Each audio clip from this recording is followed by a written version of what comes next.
अब क्या है? हेलो, तो कैसे आप सभी लोग, आपका बहुत बहुत अभिनंदन हमारे YouTube चैनल पर। तो आज हम करने वाले हैं, क्या करेंगे? आज हम करेंगे एग्जाम्पल नंबर 6 कर रहे हैं, ठीक है, 9 चैप्टर का। तो फटाफट से पढ़ते हैं। एनसीईआरटी वाला क्या बोलता है अपने को? वो बोलता है कि the angles of depression of the top and the bottom of the 8-meter tall building from the top of the multi-story building are 30 and 45। क्या मतलब ये? फटाफट बताओ। देखो बड़ा सिंपल है। यहाँ दो बिल्डिंग है, एक छोटी एक बड़ी है। छोटी बिल्डिंग को बोलते हैं बिल्डिंग, और बड़ी बिल्डिंग को बोल रहे हैं मल्टी स्टोर बिल्डिंग। वो होता भी है कि मल्टी स्टोर बिल्डिंग का मतलब ज्यादा बड़े लेवल की। तो ये जो पीसी दिख रहा है आपको, पूरी ये पूरा ये क्या है? मल्टी स्टोर बिल्डिंग है। और जो आपके ये बीए या एबी बोल लो, ये क्या है? ये बिल्डिंग है, छोटी बिल्डिंग। बड़ी बिल्डिंग है, छोटी बिल्डिंग है। बड़ी बिल्डिंग के टॉप से छोटी बिल्डिंग के बॉटम पर एंगल ऑफ डिप्रेशन 45 है। बड़ी बिल्डिंग के टॉप से छोटी बिल्डिंग के टॉप पर एंगल ऑफ डिप्रेशन 30 है। समझ गए? तो आपको फाइंड करना है ना, find the height of the multi store building. ये मतलब बड़ी बिल्डिंग की हाइट मतलब पी और सी आपको फाइंड करना है। And distance between the two building. दो ये बिल्डिंग है, एक ये बिल्डिंग है, एक ये बिल्डिंग है, इनके बीच का डिस्टेंस मतलब कि ये निकालना है एसी और आपको पीसी निकालना है। समझ गए? देखो एक चीज गिवन थी कि 8 मीटर टॉल बिल्डिंग, मतलब छोटे वाली कितनी है? ये हमारी है 8 मीटर टॉल, ठीक है। अरे यार दोबारा लिख दूं क्या? दोबारा देते हैं 8 मीटर, ठीक है। 8 मीटर टॉल ये अपने गिवन है। अच्छा आप ये एक चीज बताओ मेरे को, अगर बीए 8 मीटर है तो डीसी 8 मीटर होगी? अरे भाई बराबर है ना, बीए इसको डीसी दिख रहा है, बराबर है। तो अगर बीए 8 है तो ये भी 8 होगी। तो लो भाई ये भी कितनी होगी? 8 मीटर, ठीक है, समझ आया? अभी जो अभी हमने किया है उसको एक बार लिख देते हैं ना। क्या किया? सोल्यूशन स्टार्ट करते हैं ना। देखो हमें पता था कि जो बीए है, बीए वो कितना है? वो 8 मीटर है, ये गिवन है, ये बी 8 मीटर। और हमें पता लगा कि जो बीए है वो बराबर है डीसी के।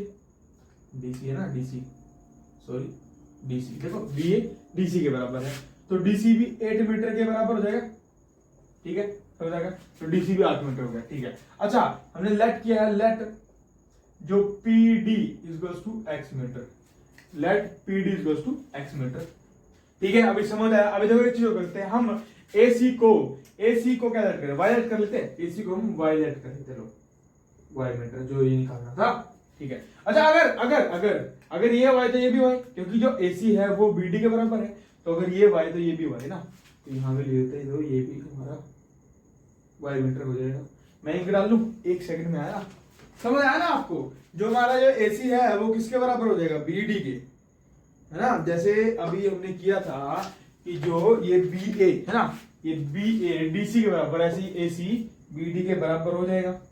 अगर ये बराबर हो, हम इसको भी लिख देते हैं ना प्रॉपर कि अब क्या, अब लिखते हैं ना, लिखते हैं कि लेट किया, तो लेट कर रहे थे हम, कि लेट करते जो एसी को भी लेट करेंगे हम कितना?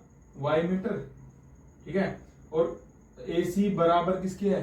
बीडी के, तो वो भी वाई मीटर हो जाएगा,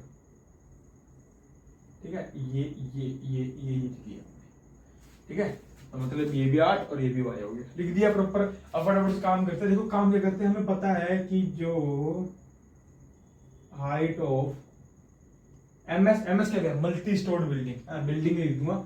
अब एमएस मैंने लिखा है, आप मत लिखना, आप प्रॉपर लिखना मल्टी स्टोर्ड। मेरे पास यार जगह की शॉर्टेज है थोड़ी, तो इसलिए वो कितना है? पीसी, देखो पीसी है पूरा, ठीक है। अच्छा मैं पीसी को ऐसा भी लिख सकता हूं कि मैं लिखता हूं पीसी को पीडी प्लस डीसी, है ना, पीडी प्लस डीसी। अच्छा अब पीडी को क्या है? पीडी अपने पास क्या है? एक्स मीटर, तो यहां लिखते हैं एक्स। अच्छा और डीसी क्या है? 8 मीटर। तो ये है क्या? ये पीसी था, तो पीसी को मैं ऐसा भी लिख सकता हूं एक्स प्लस 8 मीटर। अब समझ गया? क्या समझिए? यहां से एक्स वैल्यू निकालेगा और यहाँ पीसी में पुट कर दे तो पीसी निकल जाएगा। अब मेन, ठीक है। अब पीसी आज प्लस आया। अब ये तो हुई ऊपर का। अब मेन बात क्या है? देखो भैया मैं एंगल कैसे दिखे उनको थोड़ा अच्छा करो, देखने में दिक्कत हो रही है। अगर ठीक करते हैं, अगर ये 45 है, देखो ध्यान से ये 45 और ये इस लाइन पे है, इस लाइन पे ये कितना है? 45। तो ये भी कितना हो जाएगा हमारा? 45। सिंपल है, ये लाइन पे ये इसके अल्टरनेट एंगल हो गया, ठीक है।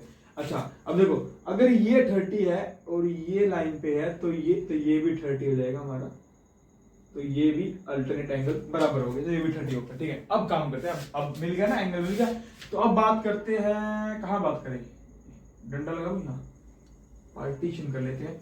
तो बात करते हैं इन ट्रायंगल पीबीडी, पीबीडी में यूज करेंगे यूजिंग tan थीटा। तो जो tan थीटा है वो परपेंडिकुलर बाय बेस होता है। ठीक है भाई, अच्छा तो परपेंडिकुलर कितना है, पीडी, ठीक है, बेस कितना है, बीडी, ठीक है, तो भी निकाल के भी आए हम। अच्छा tan थीटा कितना है, थीटा यहाँ 30, तो tan 30 इसको, पीडी की वैल्यू कितनी है, पीडी x और बीडी हमारी y। tan 30 कितनी, tan 30 होता है हमारे पास, बोलो 1/√3 equals to x by y। तो यहाँ क्रॉस मल्टीप्लाई करेंगे। ठीक है, तो ये जो हमारा यहाँ से y है ना, y क्या आएगा, y आएगा x√3, सॉरी y आएगा x√3 मीटर। ठीक है, अगर y ये है। ठीक है, अब हम बड़े वाले ट्रायंगल को PAC में यूज करेंगे tan थीटा। तो इन ट्रायंगल PAC वही लिखेंगे ना, प्रॉपर लिखते हैं PAC tan theta equals to perpendicular by base. ठीक है, परपेंडिकुलर कितना है, परपेंडिकुलर है बोलो पूरा ये PC। ठीक है, बेस कितना है, पूरा ये AC। ठीक है, थीटा कितना था 60 है ना इसमें, सॉरी 45 ना, थीटा 45 है, तो ये यहाँ पुट करूंगा tan 45 कितना था, tan 45 डिग्री 1 है ना 1, तो दैट करिए डायरेक्ट PC। देखो PC को मैं ये लिखूंगा, निकला x+8, मतलब पूरा नहीं लिखेंगे, x+8 लिखेंगे। y में AC कितना है, y यहाँ 1 है, तो यहाँ क्रॉस मल्टीप्लाई करेंगे। अब यहाँ कुछ नहीं तो 1 ही होगा, क्रॉस मल्टीप्लाई करेंगे तो y इक्वल्स टू x+8 आ गया। ठीक है, अब यहाँ देखो y की वैल्यू है, यहाँ पुट कर दूं, y की वैल्यू क्या x√3, तो यहाँ पुट कर देते हैं। तो यहाँ पुट करो तो y किया x√3 इक्वल टू x+8। ठीक है, इसको यहाँ करते हैं। अब x को इधर बुलाऊंगा मैं, क्योंकि x की वैल्यू निकालने तो वेरिएबल एक साइड, कांस्टेंट एक साइड, यहाँ से x कॉमन लूंगा तो क्या आएगा √3। अब x तो बाहर ही आएगा तो 1 बचेगा। ठीक है, आ गया समझ, इक्वल टू 8। अब ये मल्टीप्लाई वहां जाके क्या हो जाएगा, डिवाइड 8 में √3 - 1।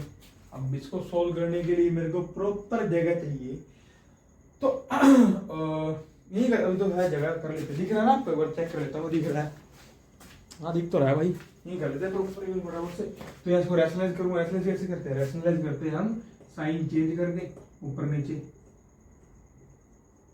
पहले क्या था, पहले था माइनस, अब प्लस हो गया।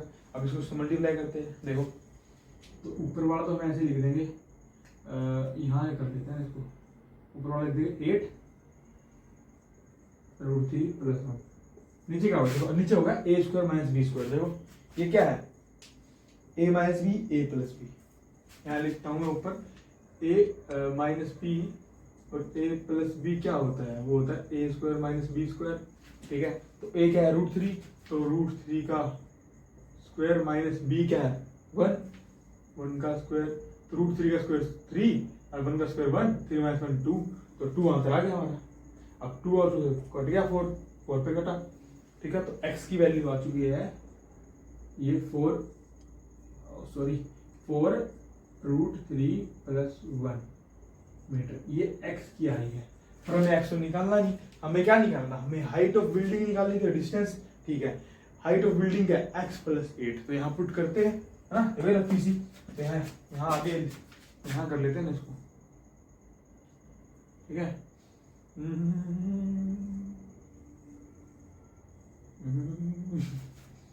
ठीक है, समझ आ रहा तुम्हें, आ रहा होगा समझ आ रहा भाई। यहाँ स्टार्ट किया, फिर यहाँ गए, अब फिर यहाँ आए, है ना। अब हमें पीसी वैल्यू निकालनी, पीसी था x+8, x की वैल्यू क्या है, ये आई, x की वैल्यू पुट करो 4√3 + 1, ठीक है, +8। अब पहले इसको अंदर मल्टीप्लाई करेंगे, 4√3 एज इट इज, 4 × 1 = 4 + 8। अब 4 8 को ऐड कर देंगे, 4√3, 4 और 8 कितना हो गया 12, 4 कॉमन ले लेंगे, 4 कॉमन आएगा तो ये आएगा √3 + 3। ठीक है, आपकी एनसीईआरटी में आंसर आपको ये दिख रहा होगा जहां तक आइडिया है मेरा कि 4 3 + √3 बात बराबर है, प्लस में हम आगे पीछे लिख सकते हैं तो ये भी सेम ही है। ठीक है, तो पीसी तो निकल गया, हाइट ऑफ टावर निकल गया, हमें निकालना डिस्टेंस भी निकालना था, and distance between the two building. Distance क्या था? डिस्टेंस हमारा AC मतलब y, तो y क्या था? y देखो मेरा x √3, तो x को यहाँ पुट कर दो, बड़ा सिंपल है, तो इसको यहाँ कर लेते हैं ना, यहाँ कर लेते, तो देखो y निकालना है ना, डिस्टेंस क्या था? x √3, x की वैल्यू है, पुट करो, x की वैल्यू होगी और √3 मल्टीप्लीकेशन में है, पहले √3 को 4 से मल्टीप्लाई कर देते हैं, 4 √3 प्लस, पहले मैंने 4 से करा, अब इसको अंदर करूंगा, देखो 4 √3 मल्टीप्लाई √3 3, और 3 को 4 से भी करेंगे, 3 4 जा 12, 4 √3 + 1 4 √3 ना, मतलब 4 √3 को 1 से मल्टीप्लाई करेंगे 4 √3, अब यहाँ से फिर हम 4 कॉमन ले लेंगे, तो अंदर क्या बचेगा 3, यहाँ बचेगा √3, तो जो y आ चुका है मतलब हमारा AC है, ये आ गया, आज समझ आ गया है ना, हो गया क्वेश्चन। अरे बड़ा ही सिंपल तो नहीं था, खैर ठीक था क्वेश्चन, स्क्रीनशॉट लो, छाप लो भाई। देखो अगर दोबारा बताऊं, मैंने यहाँ से स्टार्ट किया, हमने चीज की, हमने फिर ये चीज की, फिर ये x की वैल्यू आई, अब x की वैल्यू निकालने क्यों निकाली? क्योंकि हमने PC निकालना था, PC height of tower, PC क्या था? x + 8, तो यहाँ x की वैल्यू पुट कर दी, बस जो निकाल ली। ठीक है, अब हमें डिस्टेंस निकाला y, तो y क्या था? y था हमारे ये, देखो यहाँ से निकाला x √3, तो x की पुट करके मल्टीप्लाई कॉमन ले लिया, x y की वैल्यू मतलब AC निकल गया, तो समझ आ गया, क्या स्क्रीनशॉट लो, छाप लो भाई, मर्जी आपकी है। तो हम आशा करते हैं आपको समझ आया होगा, समझ आया तो बहुत अच्छी बात है। तो मिलते हैं अपने नेक्स्ट लेक्चर में, see you then, tata bye bye, और सब क्या है बोलो।